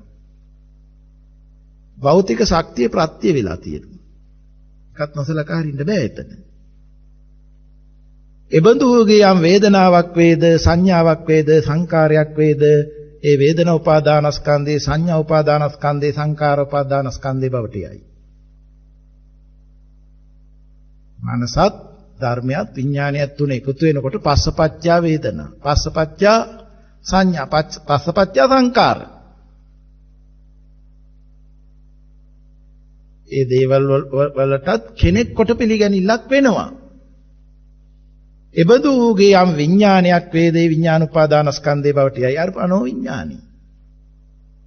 මේ පස්සාකාර උපාදානස්කන්ධ එක්රැස් වීම වෙයි. මේ එතකොට ඕන් සක්කාය. පංච උපාදානස්කන්ධේ සක්කායයි. මේ පංච උපාදානස්කන්ධේ යම් කැමැත්තක් ආලයක් සෙනෙහක් ගැලී සිටීමක් වේද ඒ සක්කාය සමුදය නො දුක්ඛ සමුදයයි. දුක ඇති කරවන්න හේතුවයි. අපි කොයිතරම් නිරුද්ධ වූ බව නිරුද්ධ වෙච්ච බව සිහි නොවි ඒවට පණ උපද්දවනවද? අනුවනි මේ පණ උපද්දවිල්ල වෙන්නේ කෙනෙක් නෙමෙයි. නූපන් වූ අනාගතයේ කෙරෙහි බයෙන් සැකෙන් පැවැත්වෙනවද? නැති අතීතයට පණ දෙන මොහොත නූපන් අනාගතයට පණ දෙන මොහොත මනෝ ධාතුව මුල් කරගෙන මනස මුල් කරගෙන ප්‍රස්වාස ආස්වාස වීමත් වේගවත්. රාග දේශ මොහයන් වැඩි නම් වැඩි ශක්තියක් වැය වෙනවා, වැඩි කිලුටක් පිට වෙනවා, ආස්වාස ප්‍රස්වාසයත් දීර්ඝයි. එහෙම නේද දුක්ඛ සමුදය? අපිට පෙළේ පෙන්වන්නේ යායන් තණ්හා පෝනෝ භවිකා නන්දි රාග සහගතා తත්‍ර తත්‍රහා විනන්දනී. තේයති ඉදං කාම තණ්හා භව තණ්හා විභව තණ්හා කියලා. අපි මුලදී පැහැදිලි කරුවානේ මේ කාම තණ්හාව. එතකොට පංචකාමයේ ආරම්භය යන තණ්හාව වෙනවා. එකත් මනෝ දෝහරි පවත්වනවා. අතීත අනාගත දෙකම එකතු කරගෙන. භව තණ්හාව නැවත නැවතත් පවත්වන ගතිය වෙනවා. විභව තණ්හාව උච්ඡේද දෘෂ්ටියක් සමග යන කැමැත්ත වෙනවා. හොඳින් හරි නරකින් හරි ජීවත් වුවොත් ඉවරයි කියලා යම් කෙනෙක් අදහස් කරනවා නම් මේ බවක් හොයන්නේ නැතුව ඒක විභව තණ්හාවකටපත් වෙනවා. ඒක තමයි සක්කාය සමුදය. සක්කාය කාන්තයක්, සක්කාය සමුදය දෙවෙනි අන්තයයි, සක්කාය නිරෝධේ මග්ගී. සක්කාය නිරෝධය වෙන්න සක්කාය නිරෝධය කියන්නේ සක්කාය පහ වින තැන නෙවෙයි. සක්කායට එකතු නැති බවනේ. අර දහම් පෙළ බලාගෙන හේතු නිරෝධේ බලාගෙන ආවනම් වැඩි විස්තර නැතුව අන්තිමට මනෝමූලිකව නිරෝධය සිහිනුවන පිහිටියානම් සක්කාය නිරෝධයයි. දැන් අර විස්තර නෙමෙයි සක්කාය නිරෝධයයි. ඒ අපට පෙන්නනවා යෝ තස්සායේව තණ්හාය අශේෂ විරාග නිරෝධෝ ඡාගෝ පටිනිස්සග්ගෝ මුත්‍යනාලයෝ. මෙන්න මේක තමයි සක්කාය නිරෝධය කියන්නේ. අයං උච්චති භික්ඛවේ සක්කාය නිරෝධෝ. ඒ තෘෂ්ණාවේම යන් නිර්වශේෂ නිරෝධයක් වේනම්, දුරලීමක් වේනම්, බැහැරලීමක් වේනම්, මිදීමක් වේනම්, ඇල්මක් නොවේනම් මේ සක්කාය නිරෝධයයි. මේ නිරෝධ සත්‍ය වූ සක්කාය නිරෝධේ මැදියයි. නිවනයි. තණ්හාව සිබ්බෙනියයි. දැන් එතන සිබ්බෙනිය මැස්මට ඉඩ නැහැ. ඵලයේ සතුටින් සක්කාය උපාදානස්කන්ධයේ සතුටින් භාවිතා කරපු හින්දානම නැවත සක්කාය සමුදයක් වෙන්නේ. සක්කාය සමුදයක් වෙනින්ද හටගන්න හේතුවක් වෙනින්ද න්‍යායයි සක්කායක් වෙන්නේ. ඵල නිරෝධයේ සිහිනුවන පිහිටනකොට හේතු නැහැ. හේතු නිරෝධ වෙනකොට ඒ ආරම්භය ඵලයක් නැහැ. පැවැත්තුනොත් ස්කන්ධ පංචකේ උපත නැසීම ආයු වෙනකම්. ඒකනේ රහතන් වහන්සේලා ගැන කතා කරනකොට චිත්ත ක්‍රියාව ආයෝ කියන වචනේ කතා කරන්නේ. උපාදානස්කන්ධෙන් තොරව පංචස්කන්ධය ගැන කතා කරන්නේ. පංචස්කන්ධයත් ඉපද නැසෙන ස්වභාවයක්. උපාදානස්කන්ධයක් පහළ වෙන්නවත් උපාදානස්කන්ධයට හේතුවවත් නැහැ.